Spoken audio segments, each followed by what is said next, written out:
বেশিরভাগ ছেলেমেয়েরাই বাইরে চলে গেছে, মানে তারা আর বাবা মার সঙ্গে থাকতে চায় না, মানে থাকে না। এটা রিয়ালিটি, থাকতে চায় না। এইটা হচ্ছে রিয়ালিটি যে বাবা মার সাথে চায় না, কেউ রাখতেও চায় না। হ্যাঁ, দুটো কথা, রাখতে চায় না কত পার্সেন্ট, হ্যাঁ, রাখতে চায় না কত পার্সেন্ট। একদম, মানে রাখতেই চায় না যে বাবা মাকে যে থাকুক কারোর ঘরে। পার্সেন্টেজ আছে। কিন্তু আজকে ওই মা বাবার জন্যই সব। আজকাল সবচেয়ে বড় রিয়েলিটি হচ্ছে একটা মায়ের সাথে একটা ছেলে কতক্ষণ ফোনে কথা বলে, এইটা আলটিমেটলি একটা রিয়েলিটি। বাবার সাথে কতক্ষণ কথা বলে, বা বাবা সামনে আছে, বাবার সাথে কতক্ষণ কথা বলে।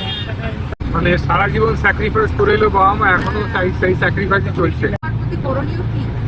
উনি তো টাকা পয়সা চাইছেন না, উনি তো ভালো খাবার দাবার চাইছেন না, ওই আদর যেটা ভালোবাসা ওটাই তো চায় না মা বাবাই। আমি আজকে যদি আলু সেদ্ধ খাচ্ছি উনিও আলু সেদ্ধ খাবে, আমি যদি আজকে ভালো খাচ্ছি উনিও খাবে। মানুষের যেটা আদর ওটাই তো লাগে না।